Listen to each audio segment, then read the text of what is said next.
हम जो है वो इस चैप्टर के आखिरी क्वेश्चन तक पहुंच गए थे। तो एक बार देख लेते हैं अपन अभ्यास के कौन से क्वेश्चन तक पहुंच गए थे और उसको डिस्कस करते हैं। चूंकि क्वेश्चन डिस्कस ही करना है हमको, तो आसानी से बहुत जल्दी जल्दी हो जाएंगे सारे क्वेश्चन। देखते हैं केवल इतने क्वेश्चन बचे हुए हैं।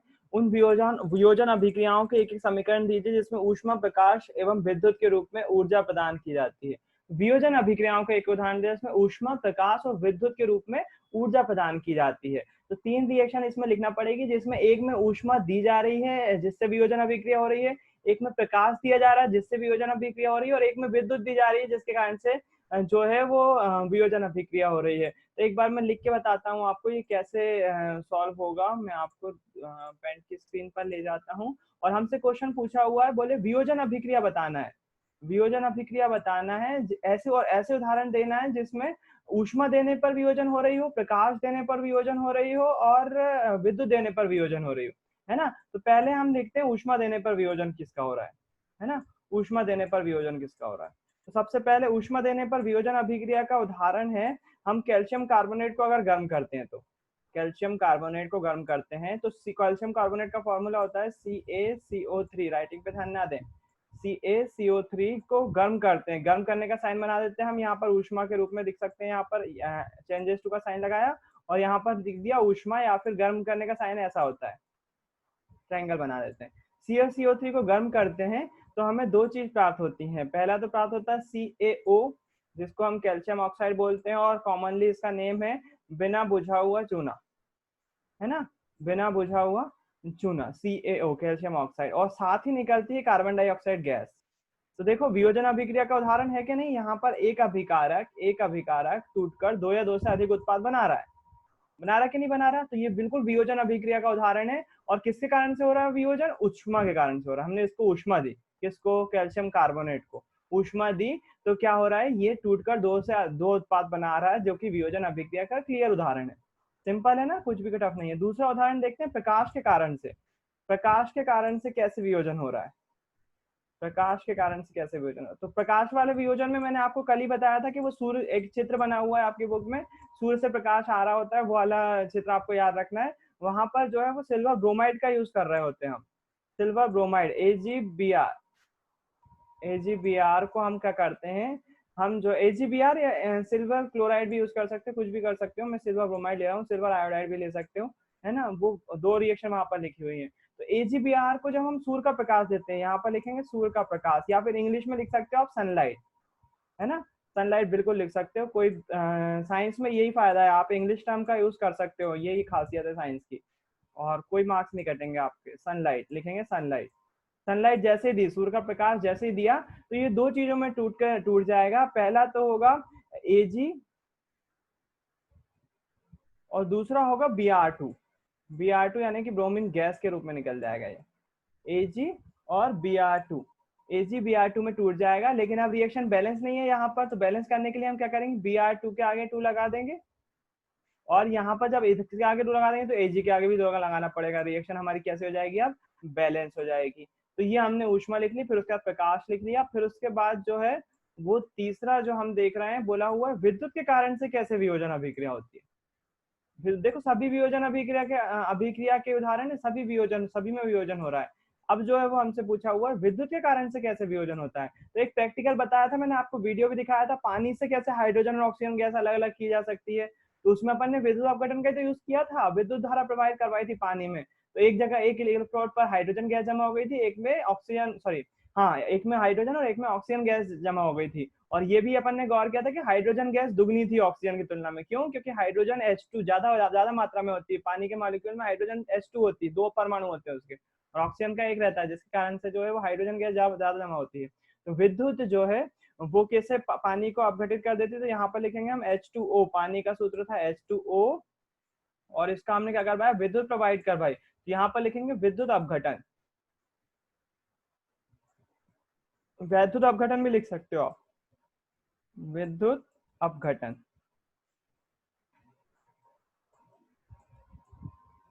विद्युत अपघटन करवाएंगे H2O का, तो क्या हो जाएगा, H2 प्लस O2, ये दोनों ही गैसेस फॉर्म में रहेंगी, H2 plus O2। Reaction balance नहीं है, हमको H2 तो है, O हमको जो है वो 2 करना पड़ेंगे यहाँ पर, तो आगे 2 लगा देंगे हम। कलर चेंज कर लेता हूँ मैं। आगे जो है वो 2 लगा दिया, तो हाइड्रोजन कितने हो गए, 4 हो गए, तो हाइड्रोजन को 4 बनाने के लिए आगे 2 लगाना पड़ेगा। तो ये भी वियोजन अभिक्रिया का उदाहरण है। देखो सभी में जो है वो एकल उत्पाद था, तीनों में एकल उत्पाद है और टूटकर दो दो दो उत्पाद बना रहे हैं हर एक अभिक्रिया में, है ना। बस पूछा ये था कि गर्म करने पर वियोजन, सूर्य के प्रकाश या फिर प्रकाश की उपस्थिति में वियोजन और विद्युत के द्वारा वियोजन, इन 3 के लिए रिएक्शन देना थी। तो इस प्रकार की रिएक्शन हम दे सकते हैं। आप चाहो तो यहाँ पर सॉलिड लिक्विड गैस भी लिख सकते हो। CaCO3 जो है वो सॉलिड होता है, कैल्शियम कार्बोनेट चूना पत्थर को बोलते हैं। बुझा हुआ सॉरी बिना बुझा हुआ चूना भी सॉलिड होता है, इसको भी सॉलिड लिख सकते हैं। और CO2 जो है वो होती है गैस, तो इसको आगे हम G लिख सकते हैं। सिल्वर ब्रोमाइड आपने देखा है पाउडर जैसा होता है, तो ये सॉलिड होता है। चांदी जो है वो सॉलिड होती है, इसलिए ये भी S लिखाएगा। और ब्रोमीन जो है वो गैस के फॉर्म में निकलती है, इसलिए G लिखाएगा। H2O जो है वो आप जानते हो लिक्विड होता है, तो L लिखेंगे। हाइड्रोजन जो है वो गैस के रूप में निकलती है, इसलिए G लिखेंगे। और ऑक्सीजन भी गैस के रूप में निकलती है, इसलिए G लिखेंगे। आप चाहो तो इन सभी के हिंदी नाम इनके नीचे लिख सकते हो, कोई परेशानी वाली बात नहीं है। तो ये सिंपल सा आंसर था आपके क्वेश्चन नंबर 12 का। इसके बाद देखते हैं विस्थापन एवं द्विविस्थापन अभिक्रियाओं में क्या अंतर है, इन अभिक्रियाओं के समीकरण लिखिए। तो आपको मालूम है विस्थापन अभिक्रिया में एक अधिक अभिक्रियाशील तत्व द्वारा दूसरे तत्व को जो है वो विस्थापित कर दिया जाता है, उसको जो है वो उधर से निकाल दिया जाता है, लात मार के निकाल दिया जाता है, मैंने आपको बताया था। लेकिन आपको नहीं लिखना है लात मार के निकाल दिया जाता है, उसमें आप केवल इतना लिखेंगे कि विस्थापन अभिक्रिया में क्या होता है, एक तत्व के द्वारा, एक अधिक अभिक्रियाशील तत्व के द्वारा दूसरे तत्व को विस्थापित कर दिया जाता है, वो विस्थापन अभिक्रिया कहलाती है। जबकि द्विविस्थापन अभिक्रिया में आयनों का आदान प्रदान होता है, जिससे दो विस्थापन वहां पर संभव हो पाते हैं, दो विस्थापन होते हैं, इसलिए इन्हें द्विविस्थापन अभिक्रिया बोलते हैं। और विस्थापन अभिक्रिया में कोई भी अवक्षेप नहीं मिलता है, अवक्षेप मतलब परख नली में कुछ मिलता नहीं है नीचे, जबकि द्विविस्थापन अभिक्रिया में जो है वो हमें अवक्षेप प्राप्त होता है ना। और इसके उदाहरण आपको याद रहेंगे, हमने पहला जो विस्थापन अभिक्रिया का उदाहरण है वो लोहे की क्रिया किससे करवाई थी, कॉपर सल्फेट से करवाई थी। तो लोहे ने क्या करा था, कॉपर सल्फेट में से कॉपर को अलग कर दिया था और फेरस सल्फेट बना लिया था, और कॉपर को जो है वो अलग कर दिया था, कॉपर को विस्थापित कर दिया था। ऐसे ही जो है वो जो द्विविस्थापन अभिक्रिया का उदाहरण था, उसमें हमने बेरियम सल्फेट और सोडियम नाइट्रेट किसका उदाहरण लिया था? Sodium chloride. नहीं, सोडियम क्लोराइड नहीं था, बेरियम सल्फेट था और एक और था कुछ, मैं भूल रहा हूँ। Potassium sulphate.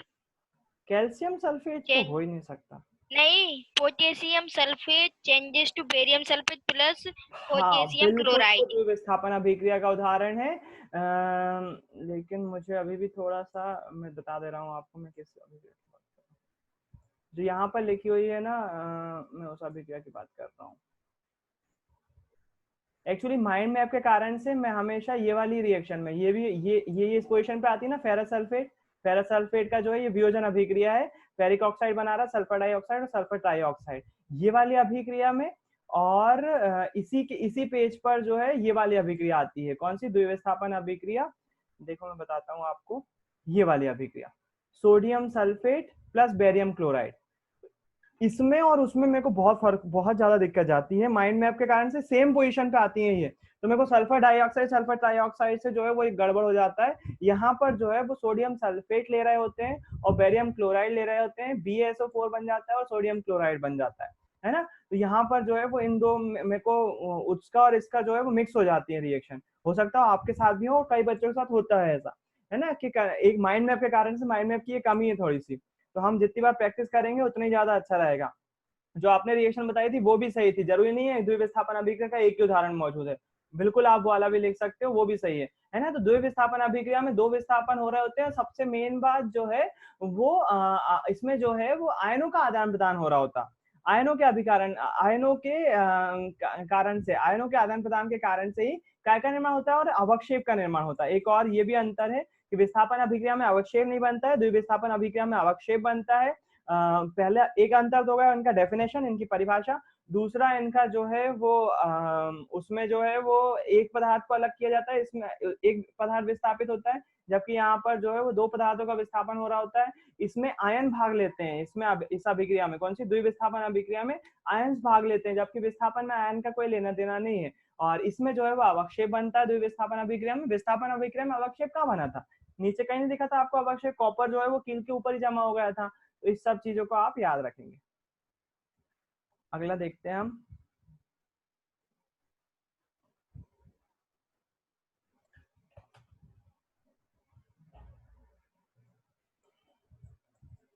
सिल्वर के शोधन में सिल्वर नाइट्रेट के विलयन से सिल्वर प्राप्त करने के लिए कॉपर धातु द्वारा विस्थापित किया जाता है। इस प्रक्रिया के लिए अभिक्रिया लिखिए। तो इन्होंने क्वेश्चन दे दिया है कि सिल्वर का शोधन करने के लिए, मतलब चांदी की शुद्धता जमीन में से जब निकाली जाती है तो उसको शुद्ध करने के लिए सिल्वर नाइट्रेट के विलयन से सिल्वर प्राप्त करने, मतलब सिल्वर में नाइट्रोजन की उपस्थिति है, तो सिल्वर नाइट्रेट का फॉर्मूला हो जाएगा AgNO3, है ना। सिल्वर नाइट्रेट से विलयन सिल्वर प्राप्त करने के लिए कॉपर धातु द्वारा विस्थापित किया जाता है उसको। तो इस अभिक्रिया के लिए एक अभिक्रिया लिखना है हमको। तो बोला हुआ सिल्वर नाइट्रेट की क्रिया अपन को जो है वो कॉपर से करवानी है। तो अपन देख लेते हैं सिल्वर नाइट्रेट का फॉर्मूला क्या होता है। सिल्वर नाइट्रेट मतलब कि AgNO3, AgNO3। इसकी क्रिया हमको जो है वो कॉपर से करवाना है। कॉपर का फॉर्मूला होता है Cu। तो आपसे बोल रहे हैं कि रिएक्शन कैसे करवाएंगे कि हमको Ag प्राप्त हो जाएगा और साथ में जो निकलेगा वो तो छोड़ ही दो, वो बताना है हमको, इस तरह से बताना है ना। तो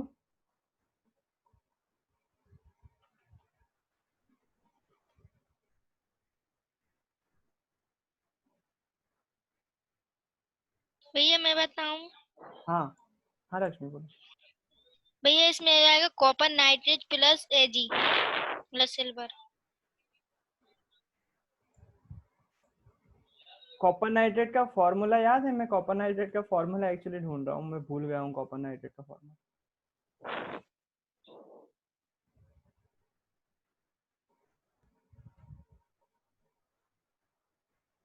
उसमें कॉपर नाइट्रेट का फॉर्मूला ही तो सब कुछ है।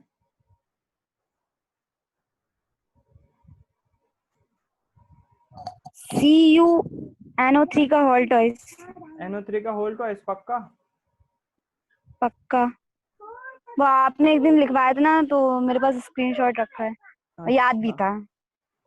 बढ़िया। 2 मिनट में एक बार कंफर्म करके बताता हूँ। अच्छी बात है, आपको याद रहा। हाँ भैया सही है, हाँ हाँ CuNO3 का ठीक होल है, ट्वाइस ठीक ही। ठीक ठीक भैया, ठीक है, मैं समझ गया हूँ, लेकिन थोड़ा सा मुझे टाइम दे दो, क्या दिक्कत हो जाएगी।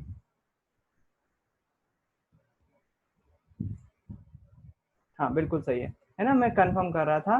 तो यहाँ पर जो है वो AgNO3 की क्रिया हम अगर कॉपर से करवाएंगे तो कॉपर नाइट्रेट का फॉर्मूला जो होता है वो CuNO3 का होल ट्वाइस हो जाएगा, NO3 का होल ट्वाइस हो जाएगा, और साथ में निकलेगी चांदी मतलब Ag, है ना। तो इसकी रिएक्शन कुछ इस प्रकार से बन जाएगी।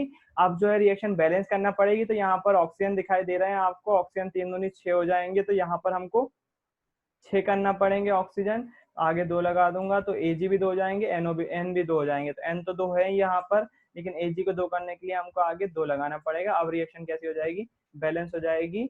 आप चाहो तो यहाँ पर वो लिख सकते हो गैसेस वगैरह, लेकिन मैं कोशिश करूंगा आपको ना ही बोलूं लिखने के लिए, क्योंकि कंफ्यूजन हो सकता है ना।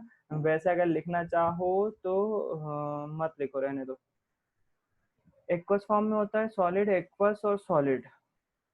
बोल रहे हैं कि AgNO3 जो है वो एक्वस फॉर्म में होता है, कॉपर सॉलिड फॉर्म में होता है, कॉपर नाइट्रेट एक्वस फॉर्म में होता है जलीय रूप में, और चांदी जो है वो सॉलिड रूप में निकल जाती है ना। तो ये रिएक्शन हो जाएगी।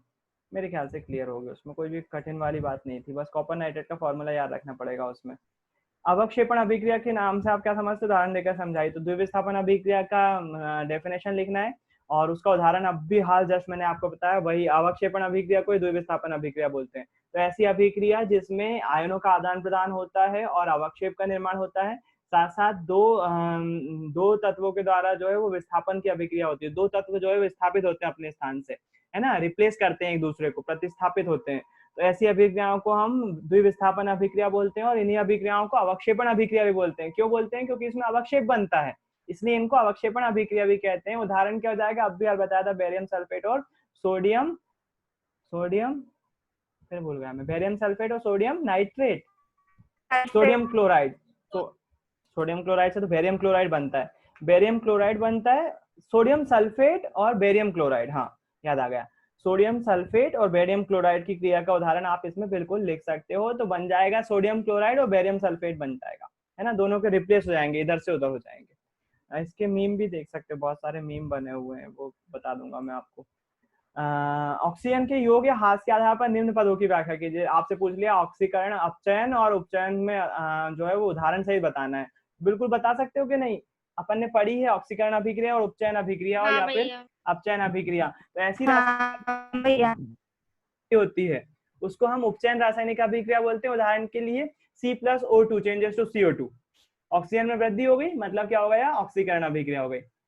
अपचयन किसको बोलते हैं? जिसमें ऑक्सीजन में कमी आती है ना, उसको हम अपचयन बोलते हैं। यहाँ पर एक बात और जोड़ सकते हो आप, जैसे आपको समझ में आ गया ना, उपचयन में जो है वो ऑक्सीजन में वृद्धि होती है और अपचयन में ऑक्सीजन की कमी होती है। यहाँ पर एक बात और जोड़ी जा सकती है हाइड्रोजन के केस में भी, है ना। उपचयन में क्या होता है आपको मालूम है? उपचयन में क्या हो रहा है? ऑक्सीजन में वृद्धि हो रही है ना, हाइड्रोजन में कमी आएगी, जस्ट इसका अपोजिट है ना। ध्यान दीजिएगा, यहाँ पर एक बात जरूरी है, ये बात बोलना आपको, उपचयन जो है उसमें ऑक्सीजन में वृद्धि हो रही है, हाइड्रोजन में कमी आ जाती है। तो आप डेफिनेशन में केवल ऑक्सीकरण ना लिखकर, थोड़ा सा आगे बढ़ रहा हूं मैं, इस बात को और ऐड करेंगे, ऐसी रासायनिक अभिक्रियाएं जिसमें ऑक्सीजन में वृद्धि होती है और हाइड्रोजन में कमी आती है, उन सभी रासायनिक अभिक्रियाओं को उपचयन रासायनिक अभिक्रिया बोलते हैं, है ना। इसको याद करके भी लिख सकते हो आपके, उपचयन अभिक्रिया में ऑक्सीजन में वृद्धि होती है या हाइड्रोजन में कमी आती है, दोनों ही बोल सकते हो।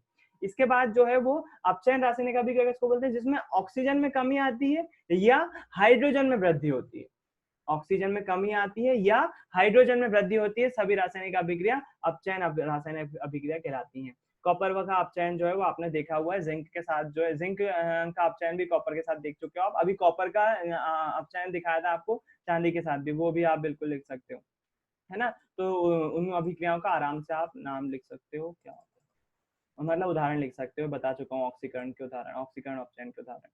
उन्हीं को रेडॉक्स अभिक्रिया भी बोलते हैं। दोनों अभिक्रिया जिसमें होती है उनको रेडॉक्स अभिक्रिया भी बोलते हैं और वो जरूरी भी है रेडॉक्स अभिक्रिया। एक भूरे रंग का चमकदार तत्व X को वायु की उपस्थिति में गर्म करने पर वह काले रंग का हो जाता है तथा X एवं उसके काले रंग के यौगिक का नाम बताइए। आप मुझे बता सकते हैं, चैप्टर में एक जगह पर एक वो आया था, हमने उसका प्रैक्टिकल भी देखा था, उसका एक फॉर्मूला आया था, केमिकल का नाम आया था, उसको गर्म करा था तो काला हो गया था और फिर हाइड्रोजन गैस प्रोवाइड करी थी तो फिर से लाल हो गया था, मतलब भूरा हो गया था। याद आ रहा है क्या आपको?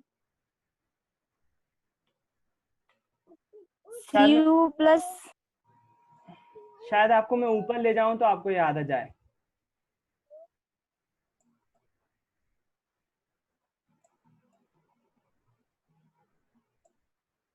उपचयन अपचयन अभिक्रिया में देखा था अपन ने, कॉपर का चूर्ण युक्त चाइना डिश, इसका प्रैक्टिकल देखा था अपन ने।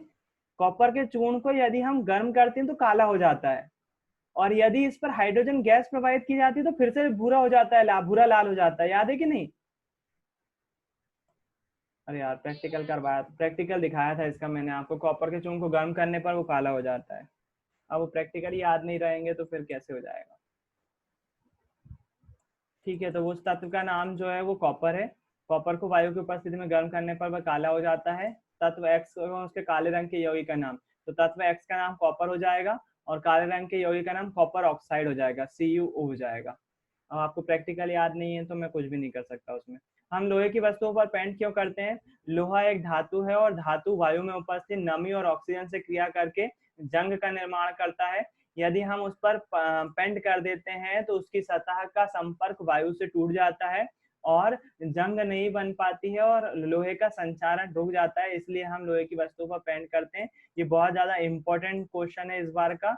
पिछले मतलब इस साल तो नहीं पूछा गया, पिछले साल पूछा गया था, इस साल रिपीट होने के चांसेस हैं 70 से 80%, है ना। तो इसको इंपॉर्टेंट नोट कर लीजिएगा। लोहे की वस्तु पर हम पेंट क्यों करते हैं? क्यों? क्योंकि उसको संचारण से रोकना जरूरी होता है। लोहा वायु और नमी से क्रिया करके संचारित हो जाता है, नष्ट होने लगता है, जंग का निर्माण कर लेता है और उसे जंग से बचाने के लिए उस पर हम क्या कर देते हैं? पेंट कर देते हैं। 3 नंबर मिल जाएंगे जरा सा लिखने पर, तो कृपया कर लिख दें।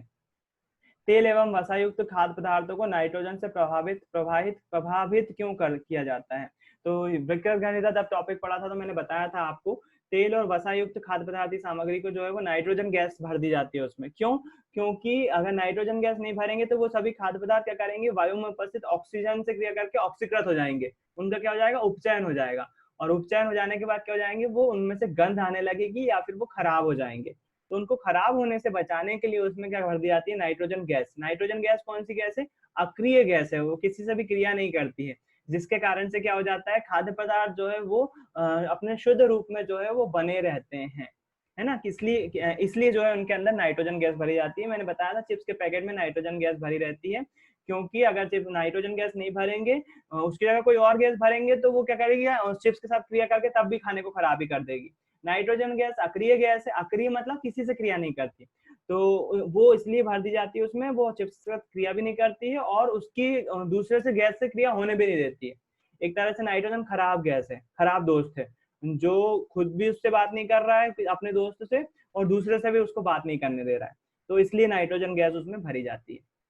निम्न पदों का वर्णन कीजिए और प्रत्येक का एक एक उदाहरण भी दीजिए। तो संक्षारण और विकृत गंधिता दोनों के बारे में मैं चैप्टर में आपको पढ़ा चुका हूँ कि संक्षारण किसको बोलते हैं, धातुओं का वायु में उपस्थित गैसों से और पानी से क्रिया करके जो है वो धीरे धीरे नष्ट होना संक्षारण कहलाता है। उदाहरण के लिए लोहे पर जंग लगना, चांदी का काला होना, कॉपर के बर्तनों पर हरी परत जमना, है ना। तो संक्षारण का ये उदाहरण, और अगर फॉर्मूला लिखना चाहो तो आप फॉर्मूला भी लिख सकते हो लोहे पर जंग लगने का। जो लोहे पर जंग लगने का फॉर्मूला है वो Fe+O2+H2O चेंजेस टू, इधर जो H2O रहते हैं उनके अणुओं की संख्या जो है वो X रहती है ना, और चेंजेस टू जो है वो फेरिक ऑक्साइड बना देता है FeO3.XH2O, पूरा जंग का फॉर्मूला होता है वो। और साथ साथ जो है ये संक्षारण का उदाहरण है। अगर केमिकल रिएक्शन नहीं भी लिखना चाहो तो छोटा टॉपिक है, बिल्कुल छोड़ सकते हो आप। अगले चैप्टर में संक्षारण फिर से आएगा एक बड़े टॉपिक के रूप में, वहां पर हम केमिकल नाम भी देखेंगे लोहे का, लोहे पर जंग लगने का मतलब जंग का फॉर्मूला भी देखेंगे, और संक्षारण के बारे में और बड़ा टॉपिक मतलब 5 नंबर का टॉपिक आएगा अगले चैप्टर में, तो उसमें ज्यादा डिस्कस करेंगे। यहाँ पर अभी बेसिक बताना आपको जरूरी है कि आप बेसिक 3 नंबर के हिसाब से ताकि लिख सको संक्षारण। और विकृत गंधिता कैसा है, तो विकृत गंधित खाद्य पदार्थ क्या होते हैं, जब रखे रहते हैं वायु में, तो वायु में उपस्थित ऑक्सीजन से क्रिया करके उपचयित हो जाते हैं, मतलब ऑक्सीकरण हो जाता है उनका, और वो कैसे हो जाते हैं, विकृत गंधी हो जाते हैं, उसमें से गंध आने लगती है, अजीब टाइप की स्मेल आने लगती है। उनको उससे बचाने के लिए जो है उनको अक्रिय गैसों के जैसे कि नाइट्रोजन गैस के साथ रखा जाता है, जिससे वो खराब नहीं होते हैं, है ना। तो ये विकृत गंधिता है, और उसका उदाहरण आप बिल्कुल चिप्स का पैकेट का उदाहरण लिख सकते हो कि चिप्स के पैकेट में नाइट्रोजन गैस भरी जाती है, ठीक है। तो ये जो है वो आपका चैप्टर इसी के साथ जो है वो खत्म होता है। कल जो है वो आप इस चैप्टर का जो है वो टेस्ट देंगे, तो टेस्ट में आपको जो है वो सारी चीजें एक बार देख कर आनी है कि क्या क्या थी क्या क्या नहीं थी। मैं टेस्ट के मार्क्स जो है वो वैसे कोशिश करूंगा उसको मेंटेन करने की, लेकिन अगर नहीं भी होंगे तो चलेगा। आज के लिए इतना ही, कल फिर मिलेंगे। किसी को कुछ पूछना है तो पूछ सकता है। भैया